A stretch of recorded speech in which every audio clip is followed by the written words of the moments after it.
Hello అండి, నమస్తే. ఇప్పుడు మాట్లాడే టాపిక్ వచ్చేసి బీజేపీ మహారాష్ట్రలో గెలుపు, దాని ప్రభావం బీజేపీ మిత్రపక్షాలు తర్వాత దేశంలో ఉన్న ఇతర ప్రాంతీయ పార్టీల మీద ఎలా పడబోతుందని నేను విశ్లేషణ చేసే ప్రయత్నం చేద్దాము. అందులో ప్రధానంగా మనం చూసుకున్నట్లయితే బీజేపీ 2019 ఎన్నికల్లో కావాల్సినటువంటి మ్యాజిక్ ఫిగర్ 272 రాకపోగా అంతకుముందు 2019లో వచ్చిన 303 సీట్ల నుంచి పడిపోయి 240 సీట్లకు వచ్చేయడం ఏదైతే ఉందో, దానివల్ల నియర్ ఫ్యూచర్లో బీజేపీకి దాని మదర్ ఆర్గనైజేషన్ అనేటువంటి ఆర్ఎస్ఎస్కి రాజకీయంగా ఎలాంటి పెనుగొండం పొంచి ఉందో గ్రహించిన బీజేపీ ఆర్ఎస్ఎస్లు ఒక రీకన్సిలియేషన్ మెకానిజాన్ని ఏర్పాటు చేసుకొని కలిసి కూర్చొని మాట్లాడుకొని విడిపోతే ఇబ్బందులు పడతాం, బీజేపీ ఆర్ఎస్ఎస్ విడివిడిగా ఉంటే ఇబ్బందులు పడతాం. దానికి బెస్ట్ ఎగ్జాంపుల్ వచ్చేసి 2024లో జరిగిన పార్లమెంట్ ఎన్నికలు. సో మనం కలిసి ఉంటేనే మన మనుగడకి దేశంలో పాజిబిలిటీస్ ఉన్నాయి అని గ్రహించిన బీజేపీ ఆర్ఎస్ఎస్ రెండు బటెంగేతో కటెంగే అనే స్లోగన్ని వాళ్ళ కోసం తీసుకొచ్చుకున్న స్లోగన్ అది. వాళ్ళు విడిపోతే మనం మనల్ని చంపేస్తారు నరికేస్తారు అనే స్లోగన్ని బీజేపీ ఆర్ఎస్ఎస్కి సరిపోయే స్లోగన్ అది. దాన్ని సమాజం మీదకు రుద్ది, అది ఉత్తరప్రదేశ్లో జరుగుతున్న బైపోల్స్ అవనివ్వండి, ఇప్పుడు మహారాష్ట్రలో జరిగిన ఎన్నికలు అవనివ్వండి, లేకపోతే జార్ఖండ్లో జరుగుతున్న ఎన్నికలు, ఎక్కడికన్నా ఇది యాక్చువల్గా బీజేపీ ఆర్ఎస్ఎస్ విడిపోతే చంపేస్తారనే స్లోగన్ వాళ్లకు యాప్ట్గా సెట్ అయిపోయే స్లోగన్ని సమాజం మీదకు రుద్ది ఈరోజు మహారాష్ట్రలో చాలా థంపింగ్ మెజారిటీతో గెలవబోతున్నారు. దీని ప్రభావం ఇప్పుడు ప్రాంతీయ పార్టీలు, పర్టికులర్లీ మిత్రపక్షాలుగా ఉన్నటువంటి నితీష్ కుమార్కి సంబంధించినటువంటి జేడీయూ అవనివ్వండి, లేకపోతే ఆంధ్రప్రదేశ్కి సంబంధించినటువంటి తెలుగుదేశం పార్టీ అవనివ్వండి, వీళ్ళు బీజేపీ కొంచెం అటు ఇటుగా వెళ్ళే క్రమంలో మిత్రపక్షాలుగా ఉండి లోక్సభలో మెజారిటీ లేదు కాబట్టి బీజేపీని కొంత కంట్రోల్ చేయొచ్చు, బీజేపీ మీద ఇండైరెక్ట్గా అప్పర్ హ్యాండ్ సాధించవచ్చు అని కొంత కలలు అయితే కన్నారు, పర్టికులర్లీ నితీష్ కుమార్ అండ్ చంద్రబాబు నాయుడు గారు ఇద్దరు. సో వరుసగా ఇప్పుడు హర్యానా గెలిచింది, ఇప్పుడు మహారాష్ట్ర గెలిచేసింది. ఈ క్రమంలో సరే జమ్మూ కాశ్మీర్లో ఇండియా కూటమి గెలిచింది, అది వేరే ఆస్పెక్ట్. ఇప్పుడు మహారాష్ట్రలో అయితే ఈరోజు కంప్లీట్గా మహారాష్ట్ర మహా యూతి గెలుస్తుంది, బీజేపీకి సంబంధించినటువంటి కూటమి. జార్ఖండ్ కొంచెం అటు ఇటుగా అవుతుంది, దాని గురించి తర్వాత మాట్లాడే ప్రయత్నం చేస్తాను. ఈ పెద్ద రాష్ట్రాలు, పొలిటికల్గా సిగ్నిఫికెన్స్ ఉన్న రాష్ట్రాలు బీజేపీ మళ్ళీ తన కిటీలో వేసుకోవడం వల్ల ఖచ్చితంగా ప్రాంతీయ పార్టీలు మళ్ళీ మిత్రపక్షాలుగా ఉన్నటువంటి పార్టీలు మరీ ముఖ్యంగా బీజేపీ చెప్పినట్టు వినేదానికి సిద్ధపడాల్సిందే.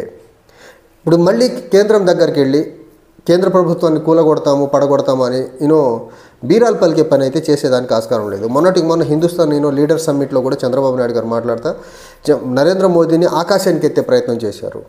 అండ్ అవకాశం దొరికినప్పుడల్లా నితీష్ కుమార్ కూడా నరేంద్ర మోదీని ఆకాశానికి ఎత్తే ప్రయత్నం చేస్తున్నారు.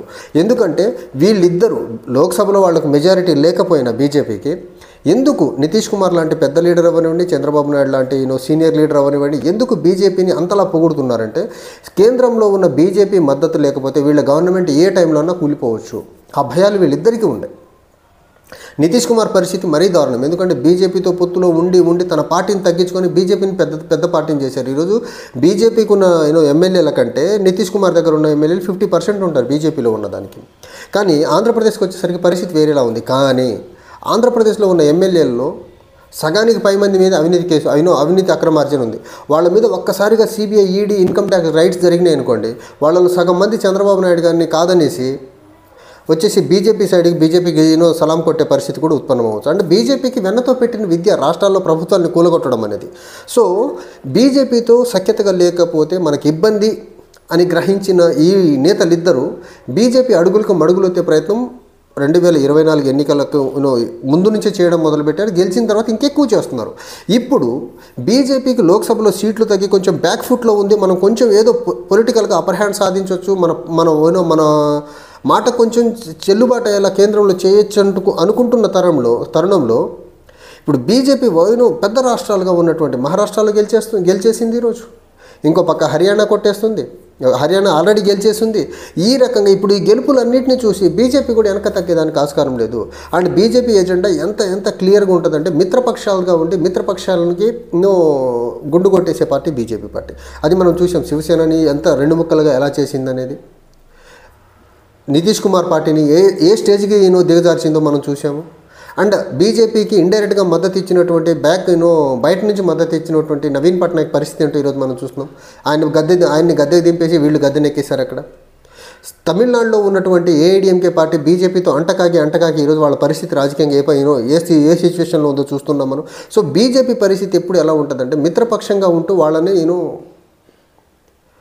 రాజకీయంగా సమాజ్ చేసే ప్రక్రియ బీజేపీ చాలా క్లియర్గా చేస్తుంది. ఇది తెలిసిన నితీష్ కుమార్ అవ్వనివ్వండి, చంద్రబాబు నాయుడు గారు అవ్వనివ్వండి, చాలా క్లియర్గా బీజేపీతో చాలా జాగ్రత్తగా ఉంటున్నారు, పర్టికులర్లీ 2024 పార్లమెంట్ ఎన్నికల తర్వాత.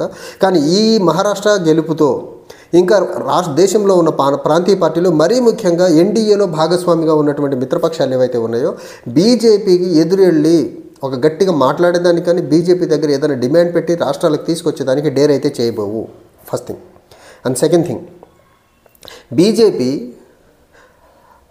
వీళ్ళు ఏమాత్రం మనకు అగెనెస్ట్గా వెళ్తున్నారు అని తెలిస్తే చాలు, వీళ్ళ పార్టీలని ఎలా ముక్కలు చేయాలో కూడా బీజేపీ దగ్గర ప్లాన్ బి కూడా రెడీగా ఉంటుంది. సో ఈ క్రమంలో ప్రాంతీయ పార్టీలుగా ఉన్నటువంటి జేడీయూ అవనివ్వండి, తెలుగుదేశం అవనివ్వండి, లేకపోతే వేరే రాష్ట్రాల్లో ఉన్న వేరే పార్టీలు, ఇప్పుడు శివసేన ఉద్ధవ్ ఠాకరే, శివసేన షిండే పార్టీ అవనివ్వండి, ఎన్సీపీ అజిత్ పవార్ ఫ్రాక్షన్ అవనివ్వండి, ఇవన్నీ బీజేపీతో పొత్తులో ఉన్నాయి. సో బీజేపీతో పొత్తులో ఉన్న బీజేపీ చెప్పినట్టు నడవటం తప్ప వీళ్ళు సొంత ఎజెండాతో ముందుకెళ్లే పరిస్థితులు అయితే కనపడట్లేదు.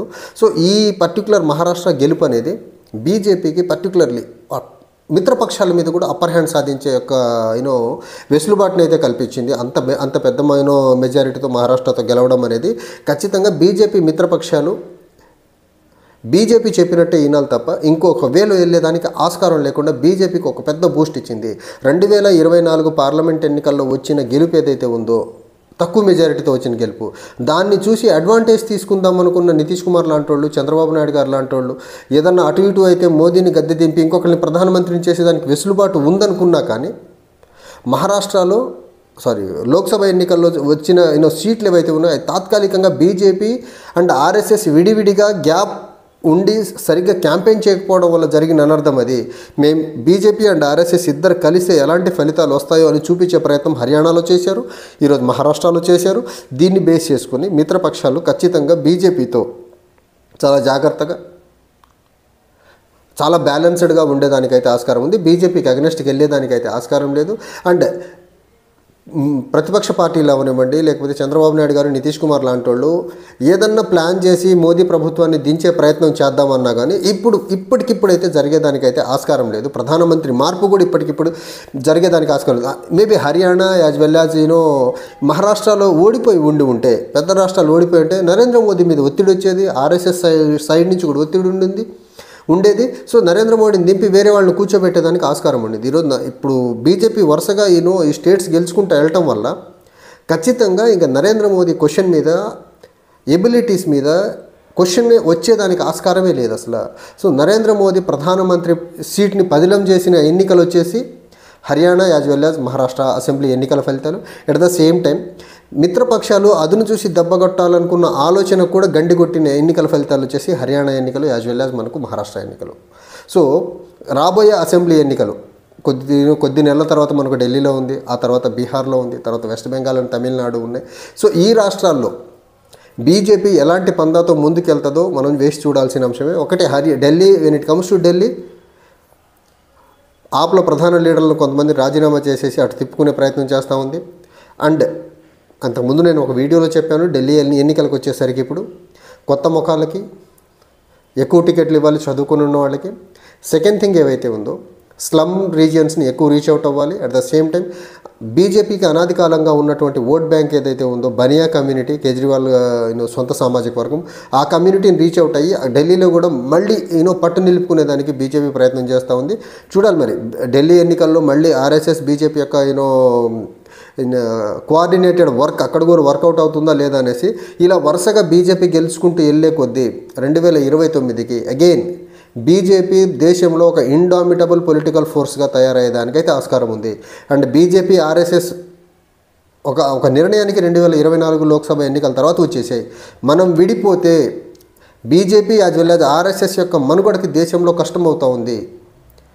కాంగ్రెస్ పార్టీకి సంబంధించినటువంటి కూటమి కానీ దేశంలో అధికారంలోకి వస్తే ఆర్ఎస్ఎస్ కార్యకలాపాలు కానీ, లేకపోతే బీజేపీ గత 10 సంవత్సరాలుగా జరుగుతున్నటువంటి అవినీతి కానీ, ఈ రెండింటిని బేస్ చేసుకొని బీజేపీ ఆర్ఎస్ఎస్ని రెండింటిని క్రష్ చేసేదానికి కాంగ్రెస్ పార్టీకి సంబంధించినటువంటి మిత్రపక్షాలు ఏమాత్రం వెనకాడవు. కాబట్టి దాన్ని గ్రహించిన బీజేపీ ఆర్ఎస్ఎస్ వాళ్ళు 2024లో కొద్ది సీట్లు తగ్గినప్పటికీ ఇక నుంచి మనం జాగ్రత్తగా ఉండకపోతే బటెంగేతో కటెంగే మనకు అప్లై అవుతుంది అని ఒక నిర్ణయానికి వచ్చిన తర్వాత ఇద్దరు కలిసి పనిచేసుకుంటున్నారు, బీజేపీ అండ్ ఆర్ఎస్ఎస్.